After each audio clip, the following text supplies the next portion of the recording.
ज्ञानाद्भुतगात्राय कामितार्थप्रदायिने श्रीमद्वेंकटनाथाय श्रीनिवासाय मंगलम। భగవంతుడి కృపతో చాలా కాలం తర్వాత మళ్ళా వెంకటేశ్వర స్వామి వారి సన్నిధిలోకి వచ్చి దర్శనం చేసుకునే సౌభాగ్యం కలిగింది మాకు కూడా ఒకసారి ఆశ్చర్యం వేస్తూ ఉంటుంది. వెంకటేశ్వర స్వామి వారి దగ్గరికి మేము చాలాసార్లు రావాలనుకున్న దేశంలో అనేక చోట్ల సంచారం చేయడం వల్ల కొద్దిగా అవకాశం అంతలా దొరకలేదు. కానీ ఎప్పుడెప్పుడు మేము వెంకటేశ్వర స్వామి వారి దగ్గరికి రావాలనుకున్నా సరే వెంకటేశ్వర స్వామి వారు సమయం వస్తుంది అప్పుడు పిలుస్తాను నిన్ననేటువంటి ప్రేరణ వచ్చేది మాకు. ఇంతకు ముందర వెంకటేశ్వర స్వామి వారి దగ్గరికి వచ్చి ఆశీర్వాదం తీసుకోవడం జరిగింది. ఆ సమయాలలో లోక కళ్యాణ కార్యక్రమాలకు సంబంధించి అవైదిక ధర్మానికి సంబంధించి కొన్ని విషయాల దగ్గర ప్రస్తావన కూడా చేయడం జరిగింది. ఎప్పుడెప్పుడు ధర్మానికి హాని గ్లాని ఇత్యాది కలుగుతూ ఉంటాయో అప్పుడు భగవంతుడు ఏదో ఒక రకంగా ఆ ధర్మాన్ని రక్షించే కార్యక్రమం చేస్తున్నాడు. అదే రకంగా మేము గత వారం రోజులుగా ఆంధ్రదేశంలో విజయయాత్ర చేయడం మొదలుపెట్టాము.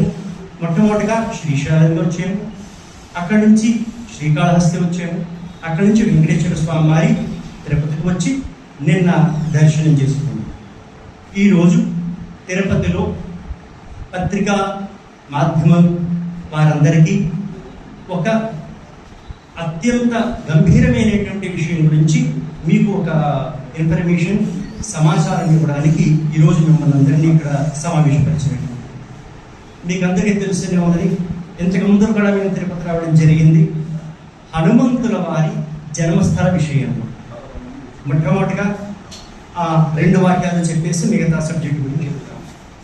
భగవంతుడి కృపతో పంపా క్షేత్ర కిష్కింధ హనుమత్ జన్మభూమిలో అంజనాద్రి పర్వతం ఏదైతే ఉందో అది మాత్రమే హనుమత్ జన్మభూమి అని నిర్ణయం అయిపోయింది.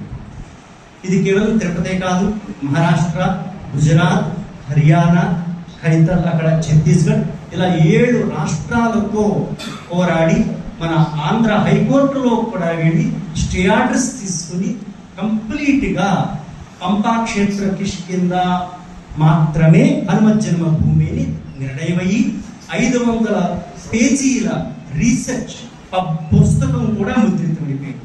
ఇందులో ఆర్కియలాజికల్ ఎవిడెన్సెస్, ఎపిగ్రఫికల్ ఎవిడెన్సెస్, రామాయణము, మహాభారతము, వీటన్నింటితో పాటుగా సుప్రీంకోర్టు రిపోర్ట్స్ కూడా ఇందులో జత చేయబడింది. ఇప్పుడు కర్ణాటక సర్కారు మమ్మల్ని ప్రమాణాలన్నీ అడిగిన తర్వాత ఇవన్నీ ఇవ్వడం జరిగింది. మినిస్టర్స్ అందరితో మీటింగ్ అయింది. ఇవన్నీ వాళ్ళకి ఉపలబ్ధమైన తర్వాత కర్ణాటక సర్కారు కూడా ఇతిహాసంలో మొట్టమొదటిసారిగా ఆ కిష్కిందని అంజనాద్రిని డెవలప్ చేయడానికి 100 కోట్లు కూడా అమౌంట్ కూడా రిలీజ్ చేసేసింది బడ్జెట్. ఇది అత్యంత శుభప్రదమైనటువంటి ఒక విషయం. ఈ 100 కోట్లు కర్ణాటక గవర్నమెంటే ఖర్చు చేస్తుంది.